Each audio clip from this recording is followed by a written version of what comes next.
En este espacio se habla de la propiedad privada, del Estado de Derecho, de la economía de libre mercado.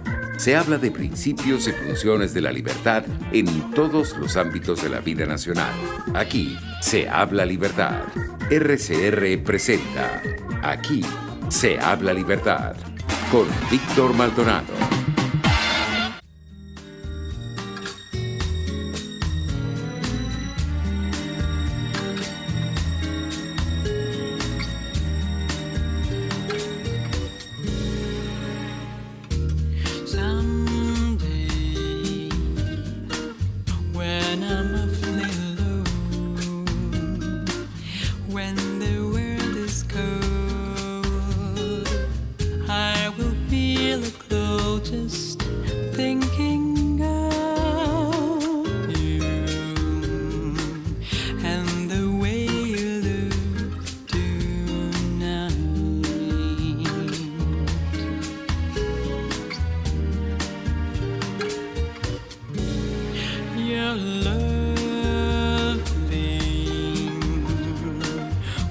Your smile so warm and your cheeks so soft.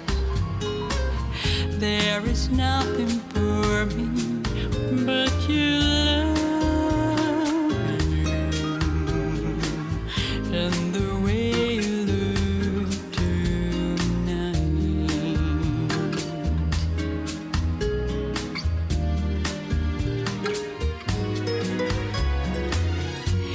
With each word, your tenderness grows, tearing my fears apart.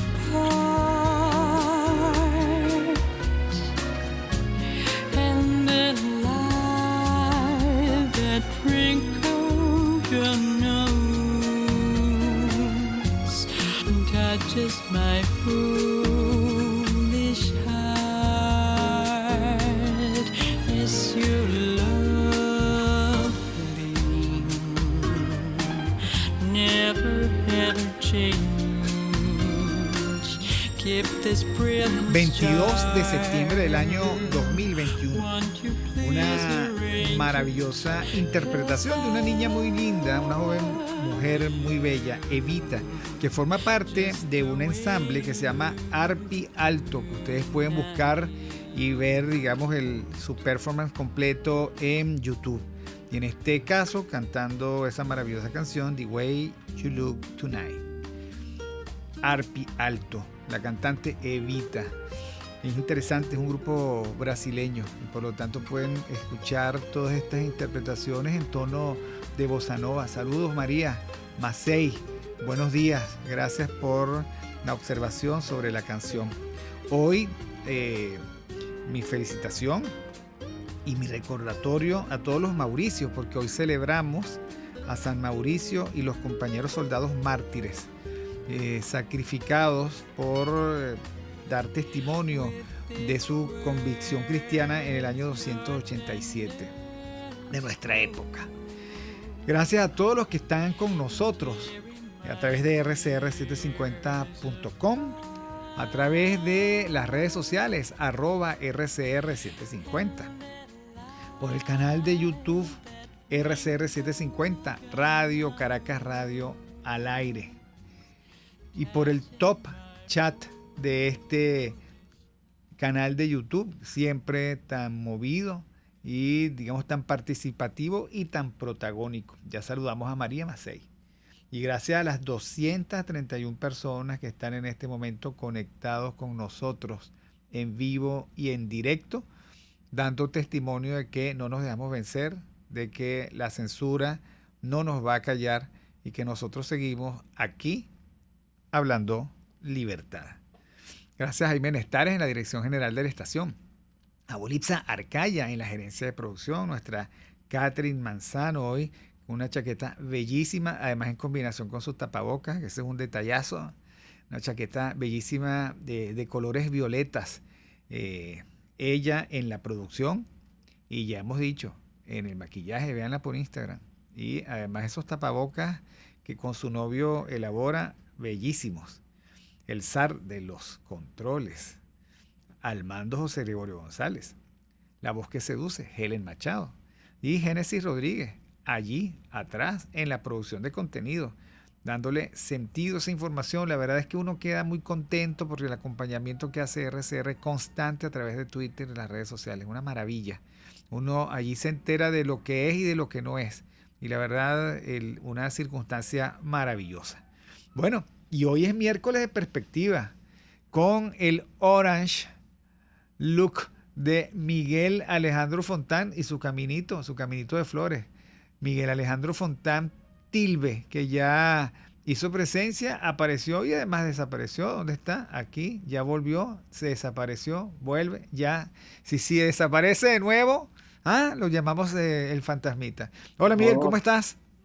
Hola Víctor, ¿cómo estás? Hola a todos los que nos escuchan. Gracias por este nuevo espacio y por esta oportunidad de compartir nuevamente contigo en un miércoles de perspectiva que, bueno, luce rupturista esta mañana como siempre, ¿no? Yo estoy practicando a ver si hago esas desapariciones y apariciones así como los políticos de oposición que se van pobres de cuna y regresan ricos de cuna. Además se van perseguidos y regresan aplaudidos. Es increíble. Dentro del mismo régimen, ¿no? Van Sí, y sí. vienen. Houdini quedó pendejo, dirían por allí. ¿Ok? Saludos a Hugo Duarte. Hugo R. Duarte J. Buen día, bendecido día. Bueno, muchas gracias, Hugo. Bueno, mira, hoy tenemos un programa interesante porque le cuento a nuestra audiencia. En Argentina hay un proceso que se llama las PASO, que es, digamos, un conjunto, unas primarias que perfilan los que después van a las elecciones. Casi que es una primera vuelta porque son obligatorias, los que no van a las primarias no se presentan por su partido, pues no tienen cabida después de las elecciones, a menos que tú seas un único candidato de tu partido monolítico, pues eso, tienes que ir a las PASO. Y sucede que hubo una gran sorpresa. En primer lugar, bueno, porque el peronismo perdió las PASO, y así como cuando Macri, el peronismo ganó, y eso fue un torpedo en la línea de flotación del macrismo del cual no se pudo reponer porque el peronismo en ese momento le sacó 20 puntos o más. En este caso, él se invirtió. El peronismo cae por mucho, no tanto por 20 puntos, pero cae, se genera una crisis de gobierno. Cristina Kirchner asume virtualmente el poder y ese poder lo asume en la misma medida en que ella designa ministros. El presidente, digamos, muy pelele, la verdad, el presidente muy pelele frente a lo que significa Cristina Kirchner, que es la dueña, por supuesto, del partido y por lo visto la dueña del gobierno, que solo por ciertos resquicios constitucionales no fue la candidata y ahora no sería la presidenta, cosa que ella quisiera. Pero la gran sorpresa fue que se coló por los palos un candidato liberal, rupturista, con un discurso totalmente confrontador, incluso digamos con una forma de decir las cosas radical, el que le disgusta al establishment, por supuesto, porque el establishment es siempre tan delicado y tan cuidadoso de la forma. Le disgusta porque él utiliza la forma como hablan los argentinos, utiliza buenas y malas palabras. Es un líder profundo, con muy buena formación liberal, pero digamos que cuando tiene que decir las cosas, las dice y llama al pan pan y al vino vino. Entonces la ruptura no es solo de fondo, sino de forma. Y sucede que este señor se aseguró seguro un puesto en la Cámara de Diputados. Y en este momento, bueno, él sigue creciendo. Me decían ayer que ante la crisis institucional de Argentina y la crisis de gobierno, todos los demás, incluido Macri, se escondieron bajo la mesa. Nadie está opinando y sucede que Milei es el que todo el tiempo está invitado por los medios de comunicación para que pues sea la voz de la oposición porque es el único que quiere hablar y el único que le da significación al tema. Saludos a Iris Muchacho y saludos también a Abraham Bencid. ¿Qué nos puede decir, digamos, de entrada, mi querido Miguel? Bueno, yo de entrada voy a ver el fenómeno Milei desde un punto de vista metapolítico, ¿no? Por lo menos de entrada, o quisiera verlo así. Hay una idea que escribe Hannah Arendt en un libro que se llama Hombres en tiempo de oscuridad, que da pista de nuestros tiempos. Y quisiera leer ese extracto de ese párrafo.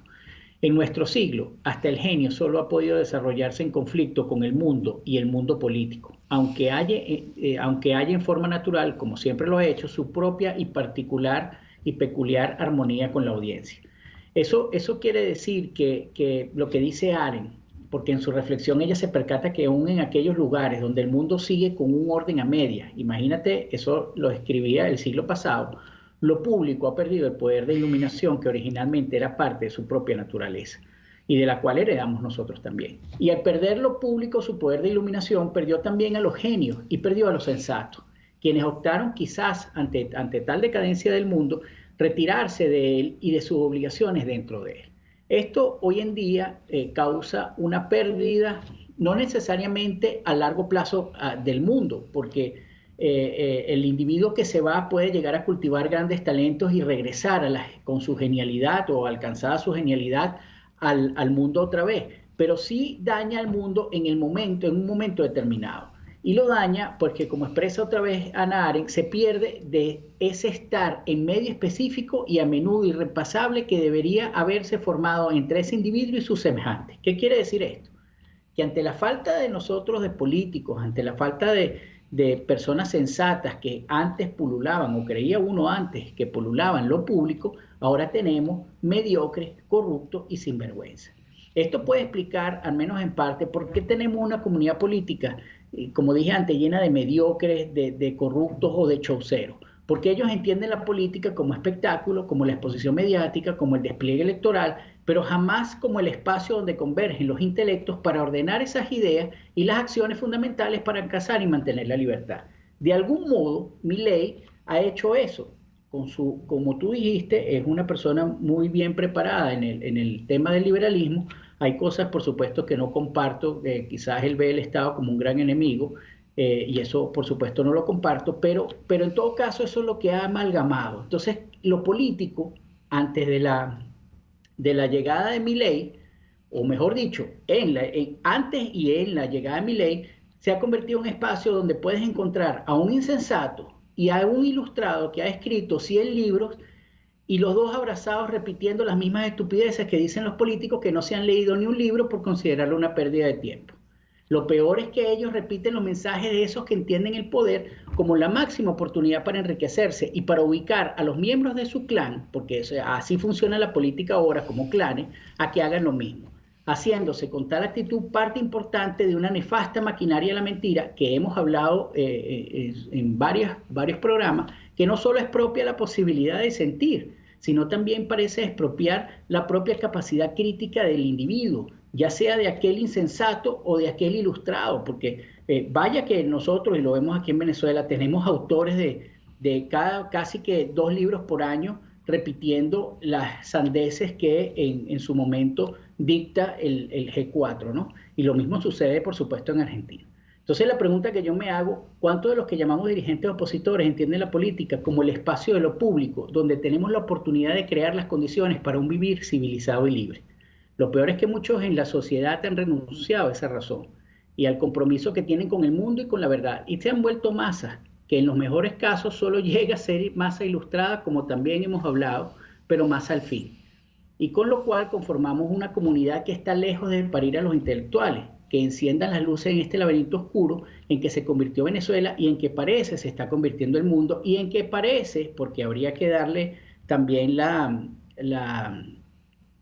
oportunidad de mostrarlo, porque en su momento el fenómeno Milei fue el fenómeno Macri, y ya sabemos lo que pasó con Macri. Entró en un sistema para cambiarlo y resulta que el sistema logró cambiarlo a él. Y fíjate que él ahora, como tú bien lo decías en tu intervención anterior, está en esa onda de silencio en la cual la única voz disidente, coherente con esa disidencia, y eso hay que rescatarlo, y creo que en el programa de hoy tenemos que hacer énfasis con eso, no solamente es el discurso disidente, es la acción disidente que hace que la ruptura se materialice, porque aquí tenemos políticos disidentes que al final, cuando les toca, se abrazan con el que disiente. Entonces ahí se perdió toda coherencia rupturista. Entonces yo entiendo, querido Víctor y escucha, el fenómeno Milei, más que una genialidad política, que no le quito méritos, que la tiene, sobre todo en su eslogan. Fíjate que él en su eslogan dice que no va a liderar corderos, sino va a despertar leones. Es decir, está inmerso dentro de ese eslogan el espíritu liberal en que cada quien se hace dueño de su vida y que cada quien ayuda a construir el mundo desde sus capacidades, ¿no? Entonces, más que una genialidad política que la tiene, lo entiendo como un grito desesperado por cambiar la forma como se hace la política y a quienes están en la política destruyendo sus potencialidades, sus finalidades y la razón de la acción colectiva. Ahora, hay varias cosas que tú has planteado que todas son, por supuesto, interesantes, pero a mí me gustaría detenerme en ello. A ver, cuando Arendt habla, digamos, con la nostalgia por el poder perdido de la iluminación de lo público, que perdió a los genios. A mí me suena, digamos, en este caso de Arendt, es, digamos, una inmensa nostalgia por lo que probablemente nunca ocurrió. ¿A quién se estaba refiriendo? ¿A Pericles de Atenas? ¿A quién? ¿A cuál filósofo gobernante? Porque uno lo que nota, y yo creo que su reflexión de la política también termina allí, uno lo que nota es que siempre la política es, en ese sentido, contingente.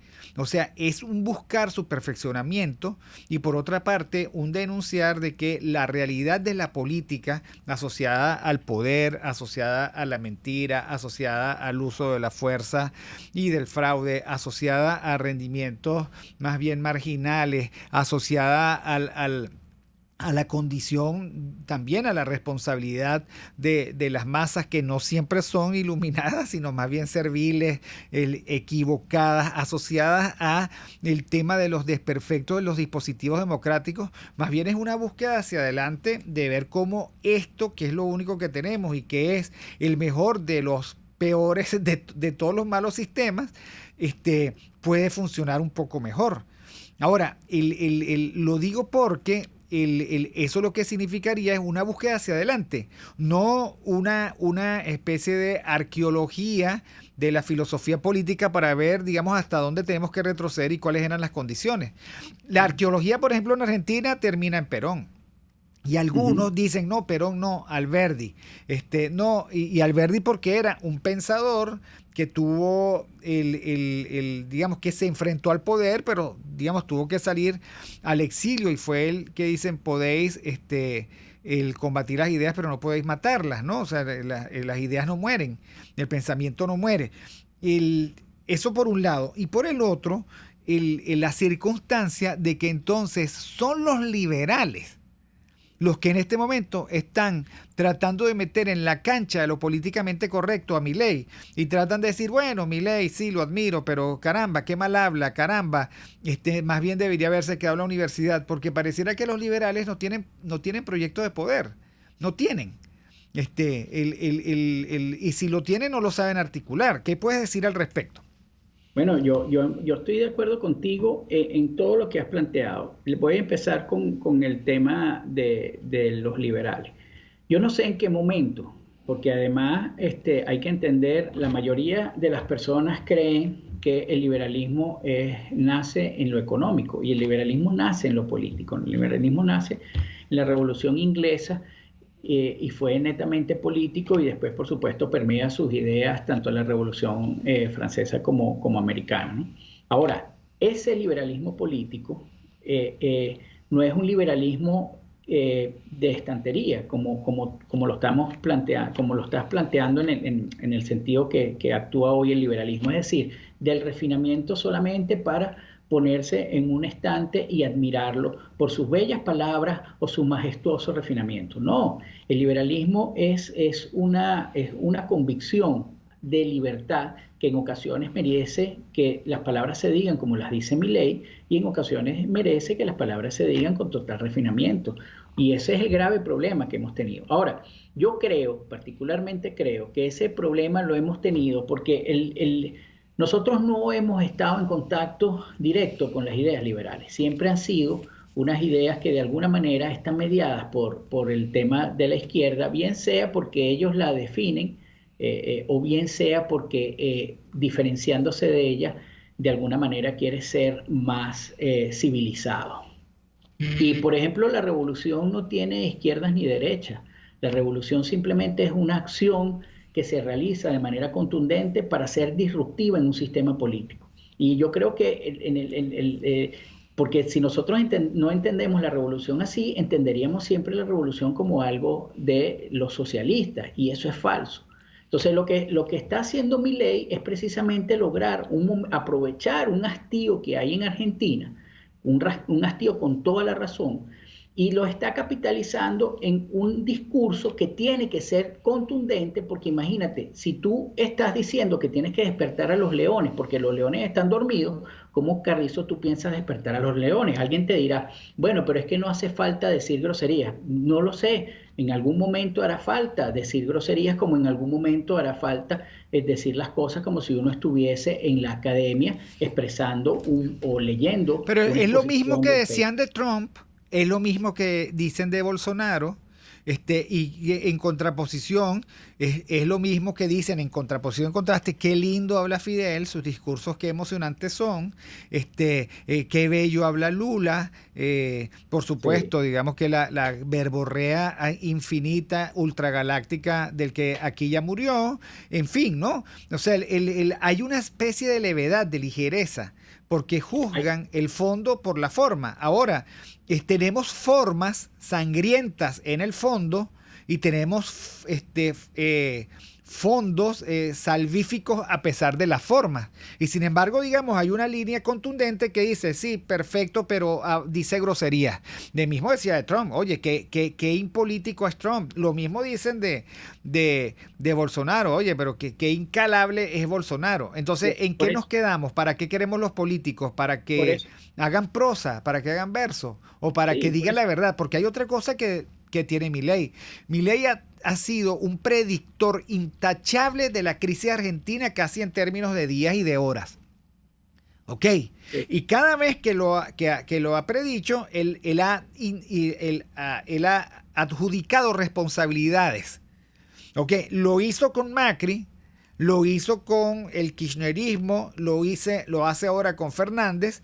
Y bueno, por supuesto, Argentina, mientras tanto, sigue sufriendo una economía cerrada, tal vez la más cerrada, una economía tramposa, tal vez la más difícil y la más tramposa de toda América Latina, una economía que no termina de arrancar, a pesar de la paradoja de que supuestamente como Venezuela tienen recursos, son capaces de ser el granero del mundo, pero no lo son, no lo son. Entonces, frente a eso, ¿hasta cuándo uno tiene que ser condescendiente en las formas? Cuando las élites son precisamente unas grandes depredadoras de las formas. Aquí mismo, no, pero ¿cómo tú se te ocurre decirle a este pobrecito? ¿O cómo tú te refieres a esto? ¿Cómo tú vas a decir que provocan asco moral? ¿Cómo tú crees que yo haga ruptura si estudié con él en el colegio? Pero no digas esto de este cura, qué tipo tan chévere, Entonces, cuando uno ve, por ejemplo, cosas como las de valientes, como la de Sharif, que mandó larguísimo el carajo a un consejo superior de la universidad que lo estaba irrespetando, la gente no termina de apoyarlo porque ¿quién está en el consejo superior? Porque yo no quiero entrar en un supermercado y que me tiren los carritos de mercado encima, porque sucede que el tipo del consejo superior de la Metro es un verdurero, virtualmente un verdurero con éxito. Entonces, ¿cómo hacemos ruptura así? Cuando estamos tratando de cuidado con esto, mientras que la élite hace desguace. Claro. Y en ese sentido, el quedarnos solo en la forma es un flaquísimo favor que le hacemos al fondo. Es algo así como que no sé cómo sería Bolívar, la verdad, ¿no? Sí sabemos que era chiquito. Y entonces, de lo que se trata, pero este hombre, el decreto de guerra-muerte. Bolívar sí era malo, fusiló a Piar. Bueno, razones de Estado tendría, a lo mejor a favor, a lo mejor en contra. Y hay una cosa, recuerda el siglo pasado, yo no sé si fue en términos cerca de la Guerra Federal o fue Antonio Leocadio Guzmán, la poca seriedad con la que se asume la ideología aquí. La poca seriedad. Creo que en el siglo pasado nos marcaron con eso. Si los enemigos se declaran conservadores, nosotros somos liberales. Y si los enemigos se declaran liberales, adivina qué, nosotros somos conservadores. Porque la ideología es poco más que una servilleta que la gente se pasa por la boca. Y eso también es un problema. Claro, y más un problema hoy en día que, como dije antes, la política se entiende como ese espacio mediático, como ese espacio populista, en el que todos los partidos se han convertido en atrapatodo. Entonces, todos los partidos de esa oposición, entre comillas, ¿no? Entonces no hay una ideología, por supuesto, marcada allí, porque toda la ideología es referencial, ¿no? Y más que ser, o mejor dicho, ideología no, doctrina, y más que ser una guía para accionar, simplemente es un tema referencial que yo canjeo dependiendo si necesito gente de voluntad popular o necesito gente de Primero Justicia en un partido, o ellos mismos atrapando todo. Entonces tú ves en Primero Justicia a personas como Julio Borges, que no sé qué doctrina tendrá, me imagino que es social cristiana, con un Pizarro que es allendista, ¿no? Entonces, ¿cómo se compagina a la hora de formular una doctrina? ¿Y qué ideología tendrá Guanipa, el del plan Guanipa? Exacto. Entonces, por ejemplo, entonces, claro, por cierto, esa camisa es pejotera, ¿no? Esa camisa que tiene anaranjadita. No, esa pegada. Tú sabes que si tú me dices de pegota, yo te digo Adeco y no sé quién sale peor. Ay, qué bueno. Entonces, claro, la nostalgia de Aren, yo la comparto contigo. Yo no sé si es una nostalgia fundada en que se acababa de perder o es que nunca lo tuvimos. Pero en todo caso, en algún momento, y bueno, ya hay que verlo, las reflexiones de los padres fundadores en cada una de las revoluciones fue brillante. Y no tenemos que llegar tanto a los griegos, ¿no? De hecho, fue tan brillante que todavía se utilizan como referencia. El problema es que todos ellos, al igual que hicieron los romanos, no leyeron a los griegos para ver cómo aplicaban lo de los griegos en el mundo de hoy, sino que leyeron a los griegos para ver cómo ellos pensaban en su contexto. Y por supuesto los romanos aprendieron a ver cómo se pensaba en su contexto y pensaron el suyo, y los padres fundadores pensaron el suyo. No, nosotros no. Nosotros nos agarramos 14 libros de Lowenthal y queremos aplicarlos aquí porque eso está escrito. Y resulta que nosotros ni siquiera nos vemos en el contexto, ni siquiera entendemos las profundidades del contexto, ni siquiera entendemos las contradicciones que podemos enfrentar en ese contexto, y por eso es que siempre terminamos fracasando. No solamente terminamos fracasando, terminamos abrazando al más mediocre que logró a través del marketing político posicionarse como el rockstar del momento. Y en ese sentido, Milei en Argentina es una ruptura, porque lo que estaba pensado en la política, que es la persona que entonces habla así, se rompe, y por supuesto él, si está buscando disrupción, tiene que ser diferente al resto, y lo está haciendo, no solamente en sus ideas, no solamente en su posición, sino también en su discurso y en la forma como él hace llegar el contenido a las personas. Fíjate que muchos de los sectores populares en Argentina están apoyándolo, ¿no? Que pareciera que, bueno, un economista académico más alejado, porque aquí si tú quieres sacar a alguien de la política, dile que es teórico. Y listo, se acabó. Y por supuesto, yo no estoy diciendo que la política... Y el gran error de los políticos, algunos que dicen que eso no es un think tank, su partido, ¿no? Y entonces renuncian a la reflexión teórica. Es increíble, ¿no? La acción política... la política necesita acción, pero ¿qué es una acción si no se reflexiona, Víctor? ¿Qué es una acción si no sabe qué filosofía es? Bueno, Weber lo decía, por cierto, Weber decía, una acción que no se reflexiona es un movimiento, y es equivalente al movimiento que hacen las tripas cuando tú comes. Eso lo decía Weber, porque las acciones con sentido efectivamente son aquellas que se reflexionan. Ahora, si te da lo mismo decir una cosa que la otra, o sea, si tú vacías de contenido reflexivo y de discernimiento tu comunicación, entonces, o tus movidas, la verdad es que empiezas a hacer una especie de ameba política. Exacto, exactamente. Bueno, no te vayas, mi querido Miguel Fontán, porque hoy es tu miércoles de perspectiva. Nosotros vamos al corte de las 11:30 y ya regresamos con Miguel Fontán. Las lecciones de Javier Milei, ruptura y contraste liberal. Esto promete.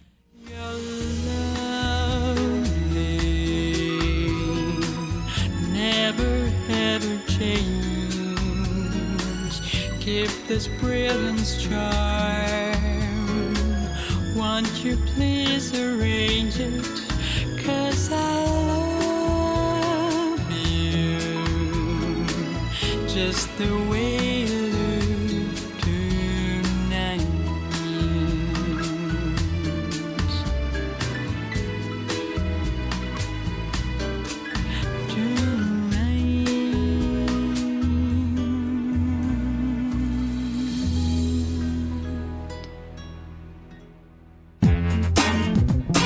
Aquí se debaten temas de interés nacional e internacional. Aquí se habla libertad con Víctor Maldonado. Solo por RCR.tv, la radio que se ve. Sintonícenos a través de Periscope, @RCR750, la radio que se ve. Amigos, nace un nuevo concepto de farmacia en Venezuela. Farmacia CVS y más. Todo lo demás. En Farmacia CVS, en español CVS, lo consigues todo en un solo lugar. Salud, belleza, hogar y comida. Un nuevo concepto en todo para un nuevo concepto de vida. Farmacia CVS y más está en el CCCT nivel C1, frente a Beco y al lado del Banco Mercantil.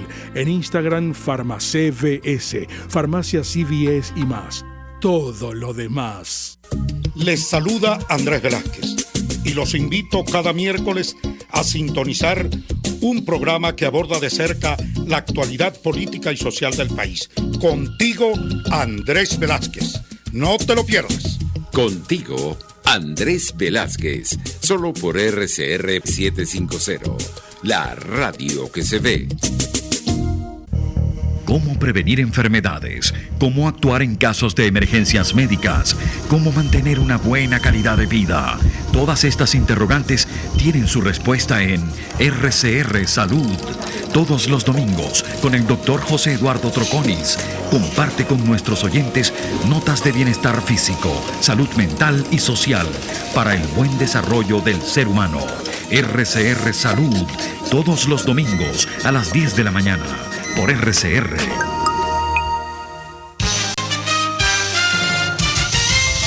Informe RCR presenta titulares.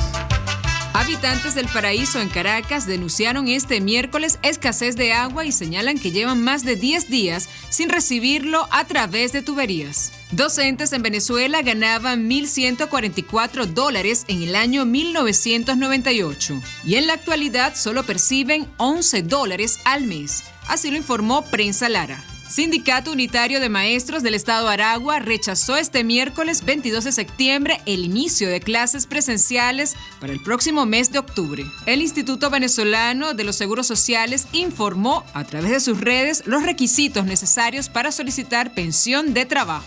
Más allá de nuestras fronteras, inflación del Líbano se disparó en los últimos 2 años a 137%, superando a Zimbabue y Venezuela. Ministro de Asuntos Exteriores español, José Manuel Álvarez, expresó respaldo de España al proceso de negociación en México entre gobierno y la oposición venezolana. Y en los deportes, Vinotinto de Fuxala se enfrentará hoy a la 1 de la tarde, hora de Venezuela, ante Marruecos para entrar a los cuartos de final del Mundial que se disputa en Lituania. Hasta aquí los titulares de esta hora, les informó Helen Machado. Sigan con la programación de su RCR.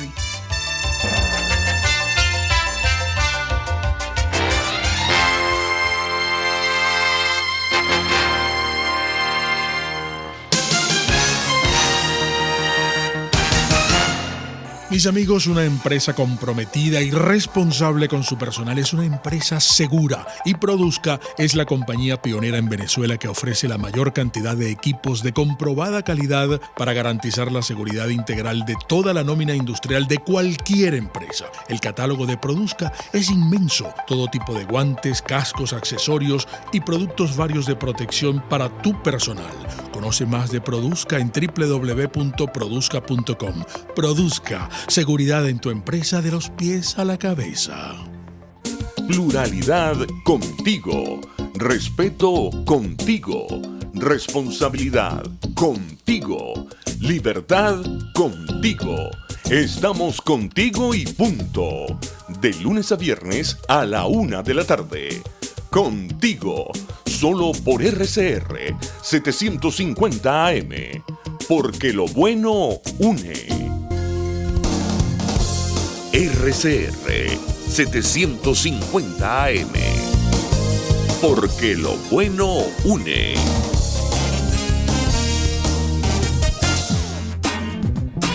Ideas para alcanzar un país con libertad económica, democracia política y seguridad jurídica. Aquí se habla libertad con Víctor Maldonado. Solo por rcr.tv, la radio que se ve.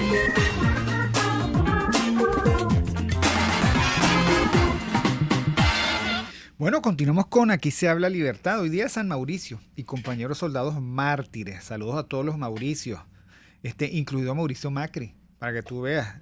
Hoy es el santo de Mauricio Macri.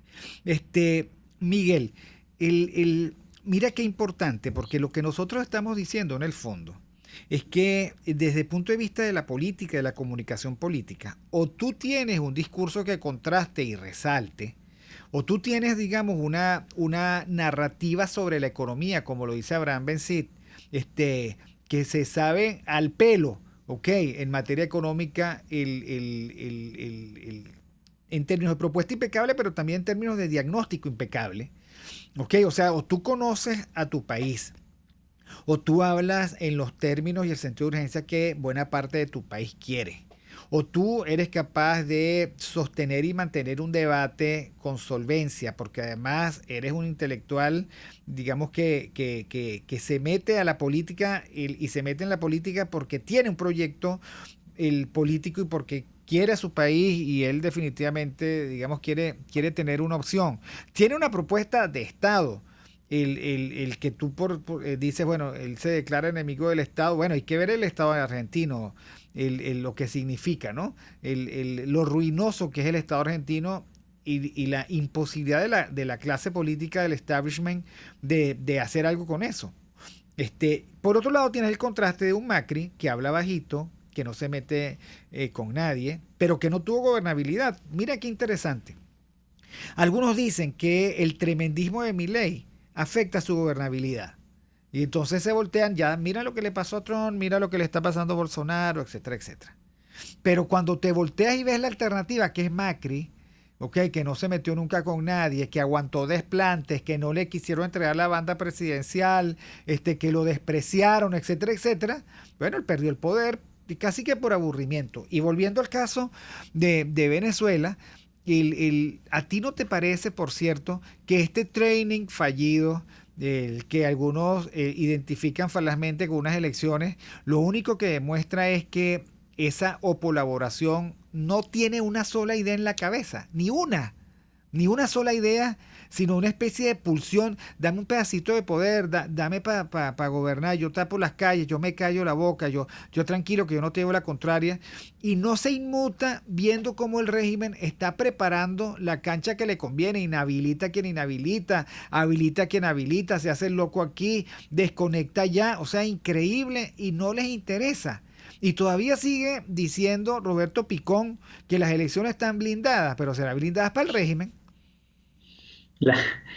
Exactamente, las elecciones siempre estuvieron blindadas para el régimen, y eso es parte del elenco de colaboración. Y sobre la posición de aquí, yo creo que en el momento que nosotros hagamos un entendimiento o acordemos que entender a la oposición como una construcción del chavismo, bien sea porque los infiltró, bien sea porque los corrompió, o bien sea porque su incompetente capacidad analítica no les permite ver la profundidad y la realidad que los aborda, siempre vamos a estar proclives a caer en una farsa de ese estilo, ¿no? Yo leyendo ese libro, que hago un breve paréntesis aquí, leyendo el libro que comenté antes de Aren, me encontré con una frase interesante que evoca a cómo los griegos veían las pasiones. Y la pasión, por ejemplo, la esperanza, ellos lo veían como una pasión negativa, porque no es tanto la fuerza que le imprima al alma, sino el sentido de realidad que le imprima al alma. Entonces, en ese sentido, la ira era una pasión mucho más positiva que la esperanza, ¿no? Porque estaba mucho más relacionada con lo que estaba pasando en la realidad. Centrada en el presente, pues. Centrada en el presente. Exactamente. Entonces, visto así, nosotros tenemos que entender que la oposición nunca fue oposición. Nosotros fuimos siempre engañados por nuestra incomprensión. Lo mejor que podemos hacer es aceptarlo, dar un paso al frente, comprender la situación mejor y entender que ninguno de ellos va a ser una salida frente al régimen. A lo sumo, será un aterrizaje más suave para que otros del régimen o el poder que está detrás del régimen se siga manteniendo allí. Entonces, eso yo creo que ni perder tiempo con eso, ¿no? Y para ejemplo, un botón, ellos mismos ni siquiera fueron suficientemente fuertes. En el caso, ya lo compararemos con Milei, por ejemplo, de mantener su propuesta, que su propuesta era la de un gobierno interino en la cual había una cese de usurpación, un gobierno de transición y unas elecciones libres. Resulta que hoy en día ya no tienes gobierno interino reconocido y firmado por ellos, sino una plataforma unitaria, que es poco menos que un clan de desdentados, hablando de lo político, y sin nada, sin ningún poder y con un tufo maloliente de haberse bebido o de haberse gastado todo el dinero en cerveza.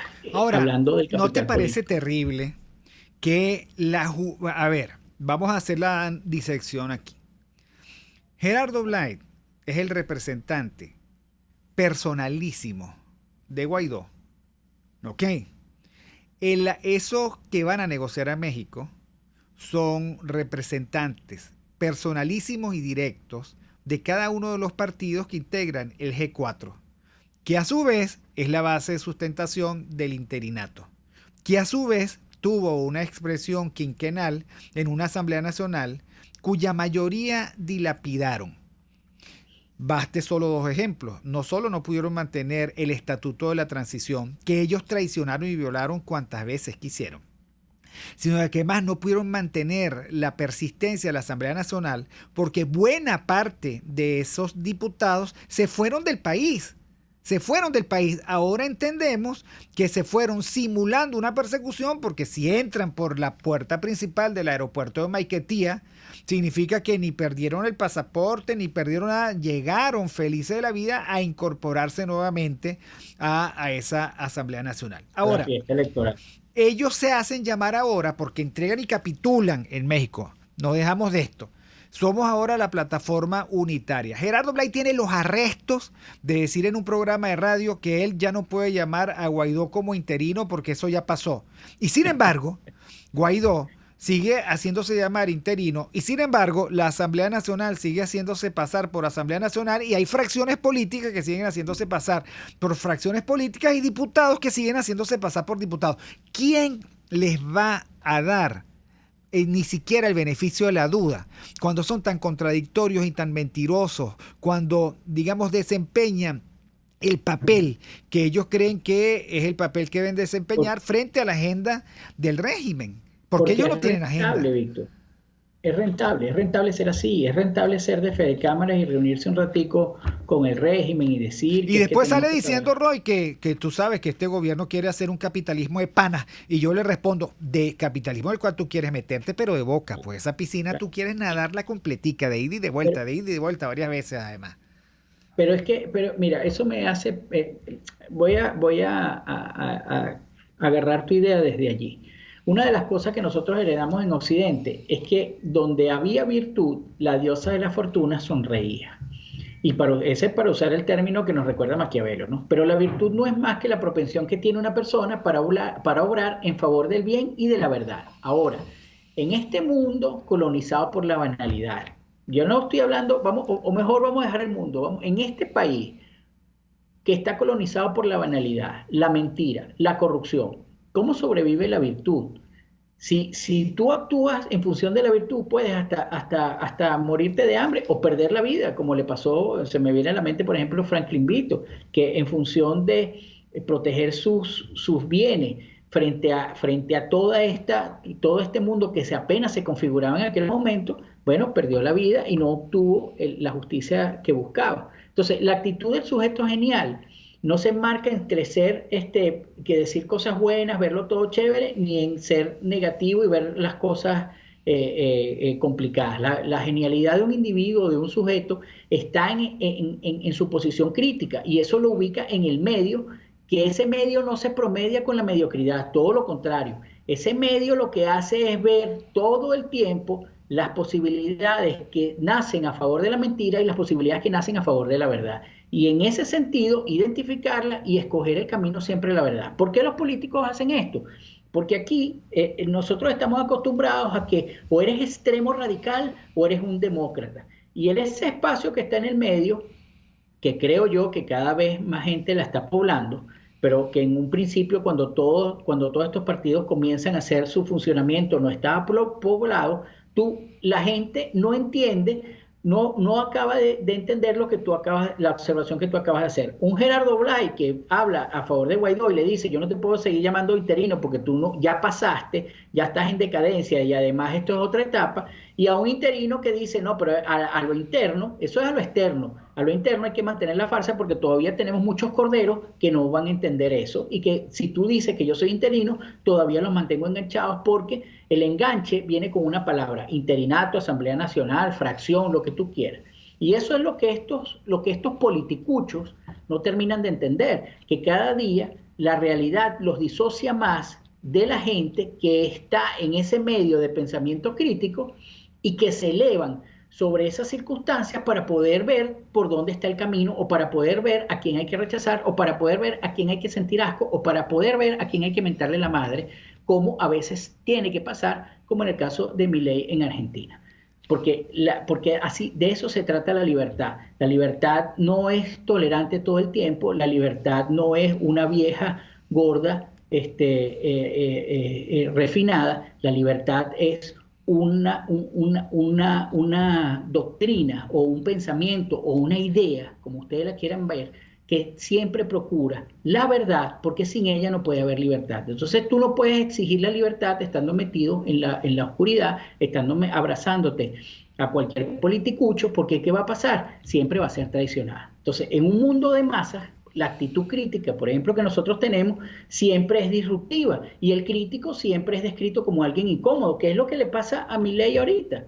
Cuando tú dices, imagínate tú que la crítica a Milei, por Dios, de las personas que se consideran demócratas, o sea, es que él habla feo. Es que lo que provoca es darle un cachetón, Víctor, porque ni siquiera es una crítica de fondo, ni siquiera es algo que diga: no, es que mira, las ideas de Milei nos van a llevar a algo peor. No, es que él habla feo. No me gusta su peinado porque es muy desordenado. O sea, ¿hasta qué punto la banalidad logró colonizar las cabezas de aquellos? Porque muchos de los que lo dicen son académicos, tienen publicaciones, algunos tienen libros escritos, y hasta qué punto la ilustración logró disociarse del intelecto para hacer un ilustrado masa, una masa ilustrada. Eso habría que, ojalá, lástima que Ortega no esté vivo, para que piense ese tiempo y reescriba la rebelión de las masas, porque resulta que ahora tenemos masas ilustradas, eruditos que te recitan el libro y te dicen páginas 15 y leen poemas,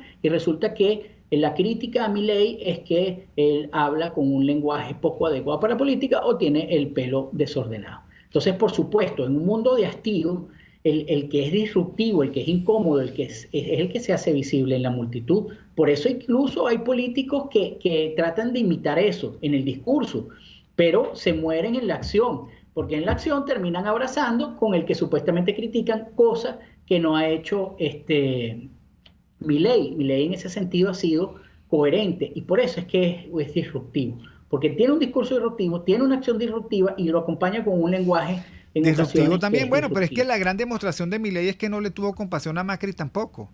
Y aquí, digamos, tú lo has venido diciendo varias veces, lo has dicho en este programa y lo dices también en las redes sociales, que la gran tragedia de los que se dicen radicales en Venezuela, y que tienen hashtag Somos Radicales, es que no rompen.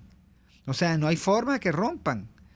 Tienen un discurso supuestamente contrastante, pero no son capaces, se toman las fotos con los mismos de siempre, tienen conductas displicentes con los mismos de siempre, no son capaces de llamar al pan pan y al vino vino, y la gente entonces queda con la duda: bueno, pero esto que tú estás diciendo al final, ¿en qué consiste? ¿Qué significa? Y digamos, ¿cuál es la circunstancia política?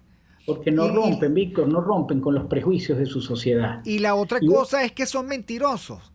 Son mentirosos. Exacto. Hay una discusión que se dio, por cierto, entre un extremo, la profesora María Verónica Torres, y los políticos convencionales, ¿no? Tú ves a los políticos convencionales y dicen, Maduro se fue con las tablas de la cabeza en México.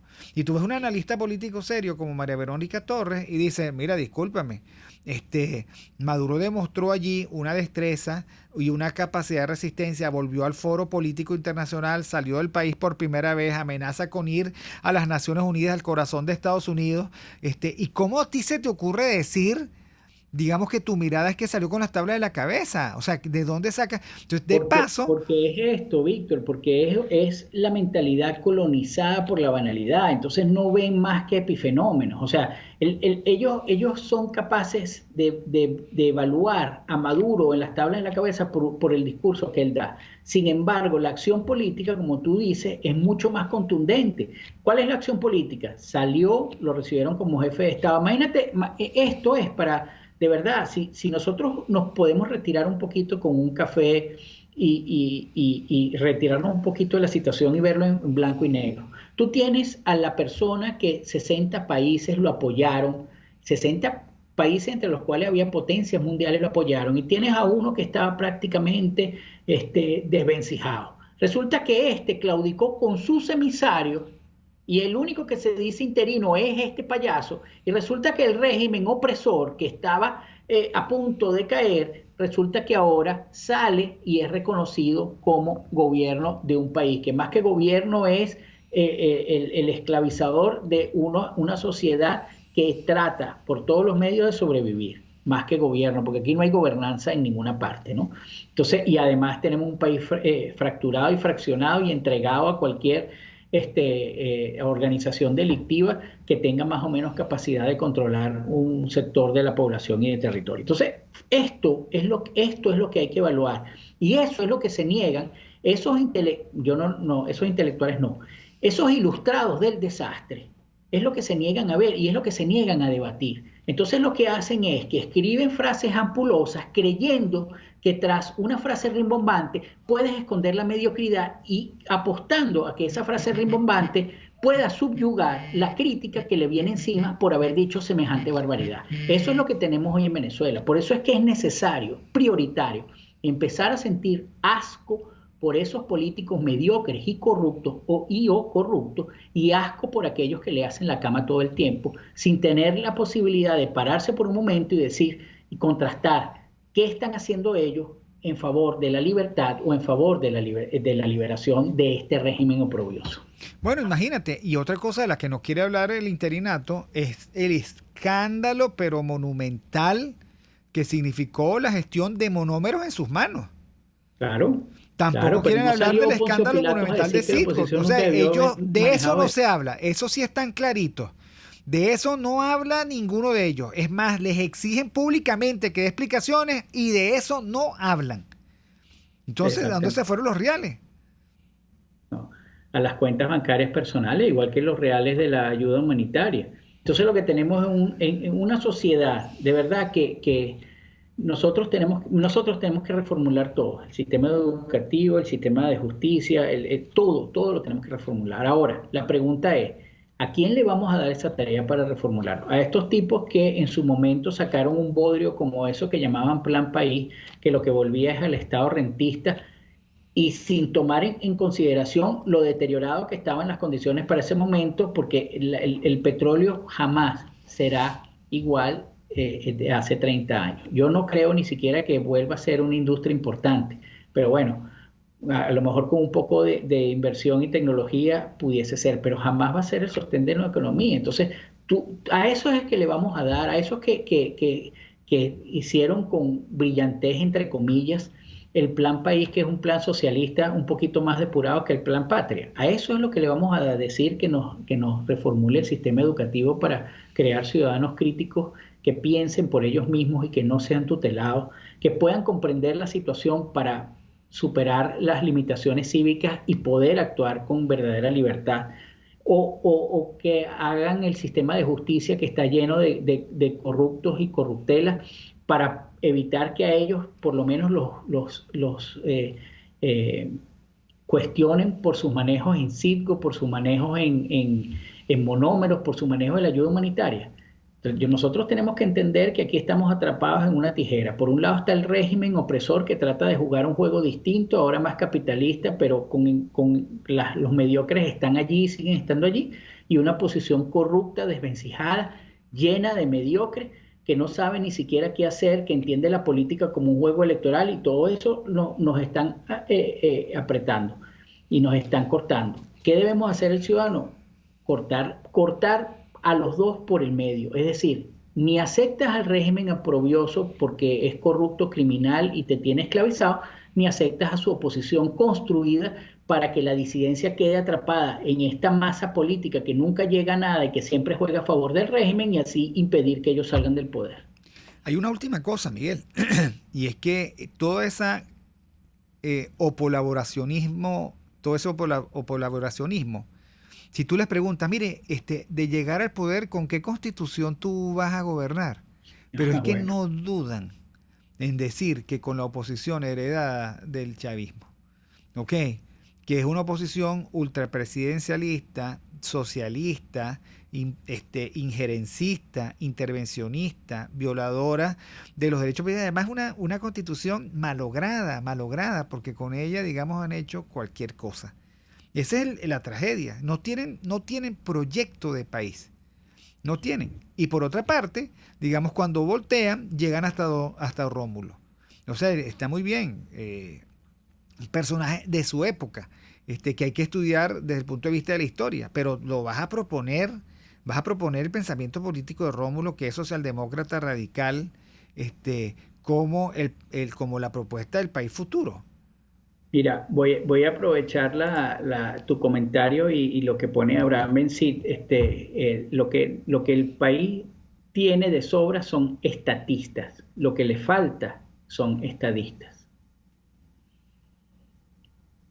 Me parece, digamos, tajante y radical tu comentario. Bueno, muchísimas gracias a Miguel Fontán. Hoy en Miércoles de Perspectiva con Miguel Fontán. Ya sabemos, estas son las lecciones de Javier Milei, ruptura y contraste liberal. Hoy día de San Mauricio y compañeros soldados mártires. Gracias a Jaime Nestares en la dirección general de la estación.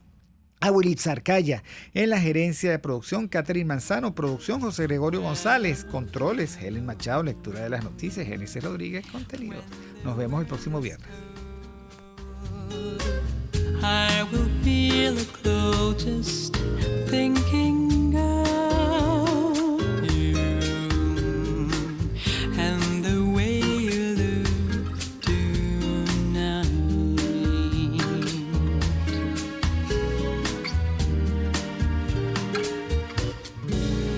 You're lovely with your smile so warm.